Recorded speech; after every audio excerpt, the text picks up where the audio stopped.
অনেকেই আমাকে শুধু কথা বললে একটাই প্রশ্ন করে যে ভাইয়া আপনি শুধু ভারতের পক্ষ হয়ে কথা বলেন, ভারত আওয়ামী লীগের জন্য কি করছে? আওয়ামী লীগের সাথে ভারতের এত ভালো সম্পর্ক থাকার পরেও ভারত 2 বছরে কিছুই করতে পারলো না, এখন উল্টা বিএনপির সাথে সম্পর্ক ভালো করছে, আওয়ামী লীগের পক্ষ হয়ে তো কোনো কথা বলছে না। আপনাদেরকে আমি একটা ক্লিয়ারলি কথা বলতে চাই, সেটা হচ্ছে ভারত আওয়ামী লীগকে অনেক আগে গ্রিন সিগন্যাল দিয়ে রেখেছে যে আপনারা সংগঠিত হয়ে রাজপথে নামুন, বাকি যা কিছু করা কূটনৈতিকভাবে আমরা করব। এই 2 বছরের কাছাকাছি সময় আওয়ামী লীগের যারা নীতি নির্ধারক আছে তারা চেষ্টা করেও নিজেরাও দেশে ফিরে আসতে পারে নাই এবং আওয়ামী লীগকে সংগঠিত করে রাজপথে নামাতে পারে নাই। তোমরা নিজেরা সংগঠিত হয়ে রাজপথে নামতে পারবা না, তোমাদেরকে গ্রিন সিগন্যাল দেওয়ার পরও বাংলাদেশে জাগরণ তৈরি করতে পারবে না। ভারত কি আমাদেরকে খাওয়াই দিবে? ভারতকে আওয়ামী লীগের হয়ে বাংলাদেশে যুদ্ধ করবে, আর্মি পাঠাবে? এটা কি সম্ভব? আপনারাই বলুন। সো আওয়ামী লীগের যদি কিছু করতে হয় তাহলে আওয়ামী লীগের কর্মীদেরকে দিয়েই সংগঠিত করে রাজপথে নামিয়েই নিজেদের দাবি আদায় করতে হবে। যখন সংগঠিত হয়ে আপনারা রাজপথে নামবেন, আপনাদের শক্তি প্রদর্শন করতে পারবেন, তখনই ভারত তাদের কূটনীতিক মেইন খেলাটা খেলবে এবং বর্তমান যে সরকার আছে তাদেরকে চাপ প্রয়োগ করতে পারবে। এখন আপনারা আপনাদের শক্তি প্রদর্শন করতে পারবেন না, আপনারা ঘরে বসে থাকবেন, ঘরে বসে বসে এর সমালোচনা করবেন, ওর সমালোচনা করবেন, আপনারা ঘরে বসে বসে হতাশাগ্রস্ত হয়ে পড়ে থাকবেন। ভারত আপনাদেরকে খানা একেবারে মুখের মধ্যে নিয়ে এসে খাইয়ে দিবে, আবার ক্ষমতায় বসিয়ে দিবে, নানাবারের আবদার। রাজনীতি এত সহজ বিষয় না।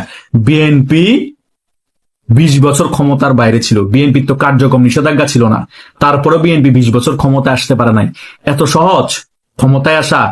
রাজপথে নামবেন না, আপনারা ঘরে বসে বসে জিকির করবেন আর ভারতের উপর নির্ভর করে বসে থাকবেন, আবার ভারত আপনাদেরকে দৃশ্যমান কোনো সহযোগিতা না করলে আবার তাদেরকে গালাগালি করবেন। এভাবে করে ক্ষমতায় আসতে পারবেন না, রাজনীতিতে ফিরে আসা কষ্ট হয়ে যাবে। বাংলাদেশে 50%-এর উপর বাংলাদেশ আওয়ামী লীগকে সমর্থন করে এবং অ্যাক্টিভলি আওয়ামী লীগের রাজনীতি করে 3 থেকে 4 কোটি মানুষ। তারা এক অপরের সাথে যোগাযোগ স্থাপন করে সংগঠিত হয়ে রাজপথে নামলে কি এই সরকার বেশি দিন টিকবে মনে হয় আপনাদের? টিকবে না। বাংলাদেশে পুলিশ কয় লক্ষ আছে? 1.5 লক্ষ ধরে নিলাম। 1.5 লক্ষ পুলিশ এত কোটি কোটি আওয়ামী লীগের সমর্থক যারা আছে তাদের সাথে ফাইট করে টিকে থাকতে পারবে? সম্ভব না। আওয়ামী লীগের এই যে সকল অ্যাগ্রেসিভ ডেসপারেট কর্মী এসে তারা রাজপথে নামলে বিএনপি, এনসিপি, শিবিরের এবং পুলিশ সহ নামলো, আওয়ামী লীগের সাথে ফাইট করে টিকবে না। সেটা লগি বৈঠের আন্দোলন যখন আওয়ামী লীগ করেছে সেখানে আওয়ামী লীগ প্রমাণ করে দিয়েছে। সো আমরা নিজেরাই এখন আমাদের মনোবল চাঙ্গা করতে পারছি না, আমরা নিজেরাই মনোবল হারিয়ে ফেলেছি। কথায় আছে না, বনের বাঘে খাই না মনের বাঘে খেয়ে ফেলে, আমাদেরকে মনের বাঘে খেয়ে ফেলেছি। আমরা এখন উজ্জীবিত হতে পারছি না এবং শুধু একে অপরের ভুল ভ্রান্তি এগুলো খুঁজছি, একে অপরের সমালোচনা নিয়ে বিজি আছি, একজন আরেকজনকে গালি দিচ্ছি, এগুলাই করে আমরা সময় পার করছি। সে কারণেই তো 2 বছরের কাছাকাছি সময় হয়ে যাওয়ার পরও আমরা নিজেদের মধ্যে শক্তি সঞ্চয় করছি না। আমরা ভারতের উপর ভরসা করে বসে আছি, আমরা রাশিয়ার উপর ভরসা করে বসে আছি। একটা জিনিস মাথায় রাখবেন, নিজের বলে বলিয়ান হতে শিখবেন। নিজের বলে বলিয়ান হতে যতক্ষণ পারবেন না, অন্যের ভরসা করে কখনো কোনো বিষয় উত্তীর্ণ হতে পারবেন না। আমাদের আওয়ামী লীগের যারা নেতা কর্মীরা আছে তারা নিজের বলে বলিয়ান হন, নিজেরা এক অপরের সাথে যোগাযোগ স্থাপন করেন, নিজেরা সংগঠিত হয়ে কিভাবে রাজপথে নামবেন সেই দিকে ফোকাস দেন। আমরা শুধু এখন বিজি আছি একে অপরের ভুলভ্রান্তি নিয়ে, ওই কি বলেছে ওই কি বলা নাই এগুলা নিয়ে আমরা শুধু একে অপরকে গালাগালি করছি। আমি 1000 ভিডিও করেছি, আমার শুধু কোথায় কি ভুল ভ্রান্তি হচ্ছে সেগুলা নিয়ে আমাদের অনেক আওয়ামী লীগের সিনিয়র নেতা কর্মী হিংসে ওগুলা ধরাধরি নিয়ে বিজি থাকে। আমি নিজেও এটার ভুক্তভোগী, আমি জানি। ভালোগুলা নিয়ে কোনো প্রশংসা নাই, ভালো কিছু প্রমোট করা নিয়ে তাদের কোনো কথা নাই, তারা শুধু ভুলভ্রান্তি কোথায় আছে সেগুলো ধরা নিয়ে বিজি। আওয়ামী লীগের 12টা বেজে আছে, এর দুঃসময়ে আমাদের মতো তরুণরা কথা বলতেছে যে সেটাই তো বড় বিষয়, ভুলভ্রান্তি তো পরের হিসাব, ভুলগুলো এখন সঠিক হিসেবে চালিয়ে দিতে হবে। আওয়ামী লীগের তো একেবারে খারাপ অবস্থার শেষ পর্যায়ে আছে, এর থেকেও খারাপ অবস্থা আর হতে পারে নাকি? সো আমরা কোনো কিছু ভুল বললো আর কি এমন খারাপ অবস্থা হবে? যেখানে আওয়ামী লীগ 2 বছরের কাছাকাছি সময় রাজপথে নামতে পারতেছে না, কার্যক্রম নিষেধাজ্ঞা দেওয়া আছে এবং শেখ হাসিনা দেশের বাইরে, আওয়ামী লীগের শীর্ষ পর্যায়ের নেতারা দেশের বাইরে, এর থেকেও খারাপ অবস্থা তার আওয়ামী লীগের হতে পারে না। যা ক্ষতি সর্বোচ্চ আর হয়ে গিয়েছে, এখন জাস্ট ক্ষতি পুষিয়ে আওয়ামী লীগকে ভালো অবস্থানে আনতে হবে, সেই ফোকাসে আমাদের কাজ করতে হবে এবং আমরা বিগত 2 বছরের কাছাকাছি সময় সেই লক্ষ্যে কাজ করে যাচ্ছি। হুমকি দামকি শুনে এবং জেল জুলুম সহ্য করে এখনো লড়ে যাচ্ছি। কই আমাদেরকে তো কেউ ভাবা দিচ্ছে না, কই আমাদেরকে তো আওয়ামী লীগের পেজের মধ্যে কেউ ডেকে কথা বলতে নিয়ে যাচ্ছে না। আমরা আমাদের প্ল্যাটফর্ম তৈরি করে আমরা আমাদের মতো করে কথা বলছি, আমরা আমাদের মতো করে বাংলাদেশ আওয়ামী লীগের পক্ষে রয়ে যুদ্ধ করে যাচ্ছি, কারণ আমরা মুক্তিযুদ্ধের পক্ষে শক্তি, মুক্তিযোদ্ধাদেরকে ভালোবাসি এবং আওয়ামী লীগ মুক্তিযুদ্ধের পক্ষে শক্তি হওয়ার কারণে আওয়ামী লীগকে ভালোবাসি। আমরা তো আওয়ামী লীগের নাম ব্যবহার করে আওয়ামী লীগ যখন ক্ষমতা ছিল 2 টাকা ইনকাম করিনি এবং ক্ষমতার অপব্যবহার করিনি, বরং 5 আগস্টের পর আওয়ামী লীগ যখন পতন হয়েছে তখন কিন্তু আওয়ামী লীগের পক্ষে লড়ার কারণ আমরা জেল জুলুমের শিকার হয়েছি, হুমকি ধামকির শিকার হয়েছি, আমরা ঘর বাড়িতে পর্যন্ত এই 2 বছর কাছাকাছি সময় যেতে পারছি না। সবকিছু তো ফেস করছি, কিন্তু যারা আওয়ামী লীগ ক্ষমতায় ছিল, আওয়ামী লীগ থেকে সুযোগ সুবিধা নিয়েছে, তারা তো বিদেশ পালিয়ে গিয়েছে। এখনো যারা দেশে আছে তারা চুপচাপ হয়ে বসে আছে। কই আমরা তো তাদেরকে নাম উল্লেখ করে গালাগালি করি না, সমালোচনা করি না, বরং আমরা যারা কথা বলছি, আমরা যারা আওয়ামী লীগের হয়ে যুদ্ধ করছি তাদেরকে গালাগালি করা হচ্ছে, তাদের ভুলভ্রান্তি ধরা হচ্ছে, প্রতিহিংসামূলক ভাবে পিছনে সমালোচনা করা হচ্ছে। এগুলো যতদিন পর্যন্ত আপনারা বাদ দিতে পারবেন না ততদিন পর্যন্ত উজ্জীবিত হতে পারবেন না। এবং যারা এখন আওয়ামী লীগের পক্ষ হয়ে মিডিয়াতে লড়ে যাচ্ছে তারাও হতাশাগ্রস্ত হয়ে একদিন চুপ হয়ে যাবে। আর তারাও যদি হতাশাগ্রস্ত হয়ে একদিন চুপ হয়ে যায়, আওয়ামী লীগ 20 বছরও ক্ষমতা যে আপনারা আশা করে রেখেছেন সেটা চোখে আর দেখবে না। এটা রিয়েলিটি। কথা বুঝতে পেরেছেন? যারা এখন লাইমলাইটে এসে ফ্রন্ট লাইনে এসে কথা বলতেছে তাদেরকে সকল ভুল ভ্রান্তি মাফ করে দিয়ে তাদেরকে উজ্জীবিত করে রাখুন এবং তাদেরকে প্রমোট করুন, তাদের সমালোচনা বাদ দিয়ে তাদেরকে উৎসাহ দেন। কথা বুঝতে পেরেছেন? এটা হওয়া প্রয়োজন। আপনারা যতক্ষণ পর্যন্ত এই বিষয়গুলোতে গুরুত্বপূর্ণভাবে ফোকাস দিবেন না ততক্ষণ পর্যন্ত আওয়ামী লীগ ফিরে আসা কষ্ট হয়ে যাবে। আপনারা যতক্ষণ পর্যন্ত ভারতের উপর ভরসা, রাশিয়ার উপর ভরসা, অন্যান্য বিষয়ের উপর ভরসা করবেন ততক্ষণ পর্যন্ত আওয়ামী লীগ আরো কোণঠাসা হয়ে বসে থাকবেন। সো আমি যেটা বলেছি নিজের বলে বলিয়ান হন, আওয়ামী লীগের কর্মীদেরকে উজ্জীবিত করুন, একে অপরের সমালোচনা ভুলে যান, কে কোন গ্রুপ করে এটা ভুলে যান। এটা আমি সকল ভিডিওতে বলি। এগুলো ভুলে গিয়ে সকলে একই প্ল্যাটফর্ম, একই ছাতার নিচে এসে ঐক্যবদ্ধ হয়ে কখন কিভাবে সংগঠিত হয়ে রাজপথে নামবেন সে বিষয়ে মনোযোগী হন। আমি প্রত্যেকটা ভিডিও শেষে এই কথাগুলো বলি। কেন? কারণ যতক্ষণ পর্যন্ত আপনারা গ্রুপিং ভুলে যাবেন না, যতক্ষণ পর্যন্ত নেতা কর্মীদেরকে উজ্জীবিত করবেন না, যতক্ষণ পর্যন্ত আপনারা সমালোচনা বন্ধ করবেন না, ততক্ষণ পর্যন্ত আওয়ামী লীগকে আগের রূপে ফিরিয়ে আনতে পারবেন না। সো আওয়ামী লীগকে আগের রূপে ফিরিয়ে আনতে হলে আমি যে সকল বিষয়ে ভিডিওতে বলেছি সকল কিছু আপনাদেরকে পালন করতে হবে। তাহলেই বাংলাদেশ আওয়ামী লীগকে আগের রূপে, শক্তিশালী রূপে ফিরিয়ে আনতে পারবেন জনগণের দল হয়ে। এটাই হচ্ছে বাস্তবতা। আমি সবসময় বাস্তবতা নিরিখে কথা বলি। অনেকের খারাপ লাগে, এটা আমার কিচ্ছু করার নাই। আমি সত্য কথা আমৃত্যু বলে যাব এবং আওয়ামী লীগের যে সকল বিষয় করলে আওয়ামী লীগের জন্য ভালো হবে সেগুলোই বলে যাব। অনেকেই মনে করতে পারে এটা আওয়ামী লীগের জন্য খারাপ হয়, আওয়ামী লীগের জন্য খারাপ হতে পারে। যেটাই মনে করেন, আমার থেকে তো মনে হচ্ছে এটা আওয়ামী লীগের জন্য ভালো হবে, কারণ আমি তরুণ একজন ছেলে। আমি জানি আধুনিক যুগের রাজনীতি কেমন এবং আধুনিক যুগের রাজনীতিতে কেমন করে একটা রাজনৈতিক দলকে সাজাতে হয় সেগুলো আমি বুঝি। সে কারণে আমি ওই সকল বিষয়গুলো তুলে ধরি। অনেকের কাছে ভালো লাগে, অনেকে বাহবা দেয়, অনেকের কাছে ভালো লাগে না, অনেকে গালি দেয়। যার যার মস্তিষ্কের ধারণ ক্ষমতা যেমন, সে তেমন ভাবে জিনিসগুলোকে অ্যাকসেপ্ট করে, সে তেমন ভাবে তার নিজের মনের ভাব প্রকাশ করে কমেন্টের মাধ্যমে। সো আমার কিছু করার নাই। আমি যেটা সত্য আওয়ামী লীগের জন্য ভালো হবে সেটা সবসময় বলে যাব। কে ভালোভাবে নেয়, কে খারাপ ভাবে নেয় সেটা আমার দেখার বিষয় না।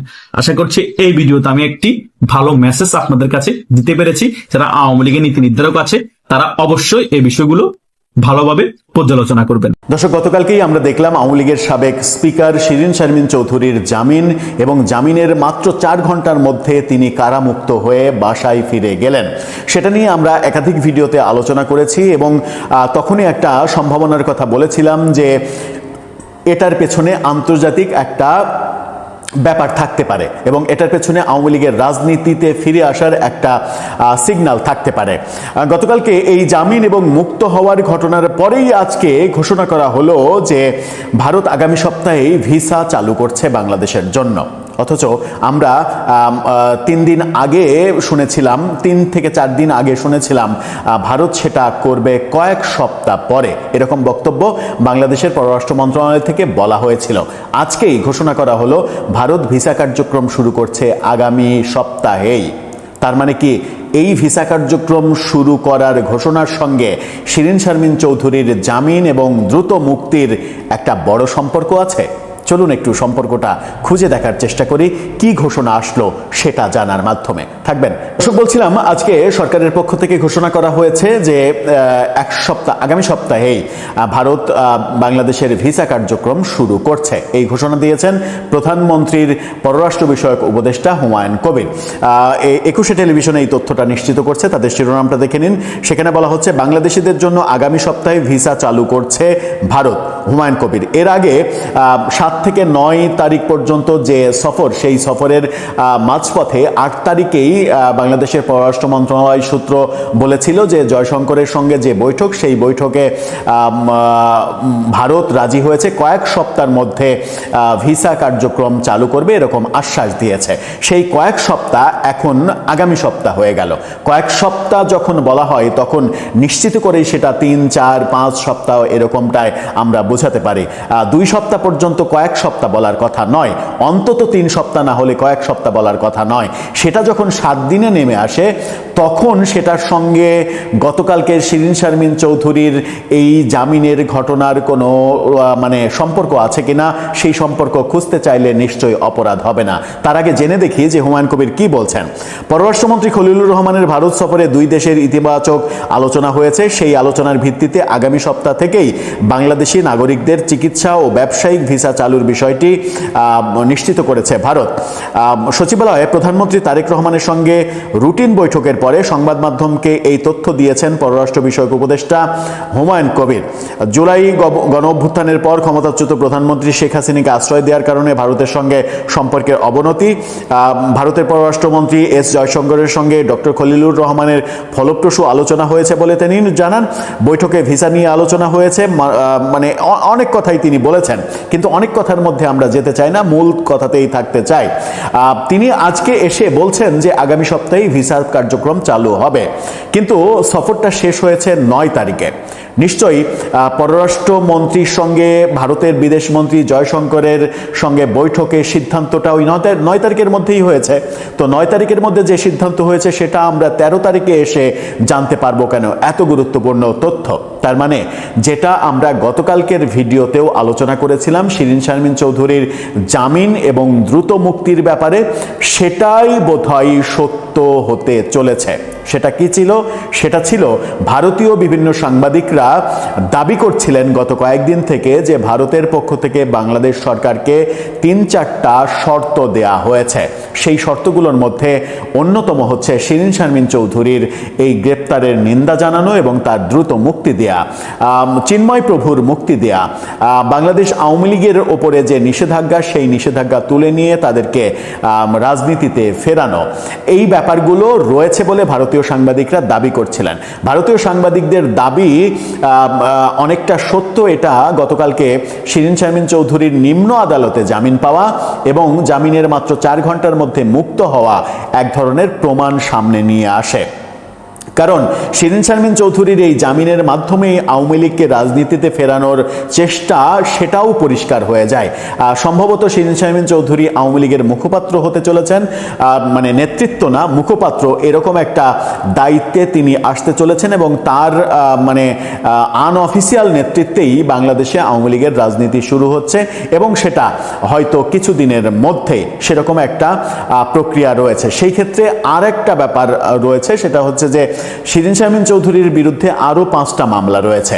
সেই 5টা মামলাতেও হয়তো জামিন প্রক্রিয়া কিছুদিনের মধ্যেই শেষ হয়ে যাবে। শেষ হয়ে জামিনে পরিপূর্ণভাবে তিনি যখন মুক্ত হয়ে যাবেন তখন আওয়ামী লীগের মুখপাত্র হিসেবে দায়িত্ব পালন করবেন, এরকম বিভিন্ন সূত্র বলছে। এখন ভারত যদি ওই রকম শর্ত দিয়েই থাকে, আমরা তারপরে দেখেছিলাম কিভাবে ব্যাপারগুলো মেলে, একটু দৃশ্যগুলো একটু আপনারা নিজেরা মেলান। 9 তারিখের মধ্যে আমরা কিন্তু এরকম তো কোনো তথ্য পাইনি যে আগামী সপ্তাহে ভিসা কার্যক্রম শুরু হচ্ছে। মরিশাস যাওয়ার পরে 10 তারিখে আমাদের পররাষ্ট্রমন্ত্রী ভারতের এনডিটিভির সঙ্গে সাক্ষাৎকারে বললেন যে 2 দেশের সম্পর্ক উন্নয়নের ক্ষেত্রে তড়িঘড়ি করা যাবে না, ধৈর্য ধরতে হবে। তার মানে তিনি টাইমের কথা বলেছেন এবং ওই টাইম নেওয়া ধৈর্য ধরতে হবে, অপেক্ষা করতে হবে, মানেই হচ্ছে ভারতীয় সাংবাদিকরা যে কথাগুলো বলছে যে বাংলাদেশ সরকারকে ভাবনার জন্য এই পয়েন্টগুলো তারা বলেছে, সেই ভাবনার প্রতিফলন যদি ঘটতে শুরু করে তাহলে ভারতের দিক থেকে গ্রিন সিগন্যালটা দ্রুত হবে, এবং সেটাই সম্ভবত হলো আজকে পররাষ্ট্র উপদেষ্টা প্রধানমন্ত্রীর। তিনি যে কথাটা বললেন সেটার সঙ্গে বিভিন্ন সূত্রে মানে মেলানোর যদি চেষ্টা করা হয় তাহলে এটা অনেকটা মিলে যায়। আবার কাকতালীয় হতে পারে, অনেকটা কাকতালীয় হতেই পারে, কিন্তু মিলে যে যায় পররাষ্ট্রমন্ত্রীর তড়িঘড়ি করতে না চাওয়া, ধৈর্য ধরতে বলা, ভারতীয় সাংবাদিকদের দাবি যে এই শর্ত দেয়া হয়েছে, শিরিন শারমিন চৌধুরীর মুক্তি, আজকে পররাষ্ট্র উপদেষ্টার 4 দিন পরে এসে বলা যে ভারত আগামী সপ্তাহে ভিসা চালু করে দিচ্ছে, ব্যাপারগুলো মিলে যায়। তাহলে এর পরের স্টেপ কি? এর পরের স্টেপ কি আওয়ামী লীগের ওপরে নির্বাহী আদেশে নিষেধাজ্ঞা এটা তুলে নেয়া, এবং আমরা কয়েকদিনের মধ্যেই দেখতে পাবো চিন্ময় প্রভুর মুক্তি? এরকমটা কি হবে? দর্শক, আপনার কাছে কি মনে হয়? আপনার মতামত জানিয়ে লিখতে পারেন আমাদের কমেন্ট বক্স।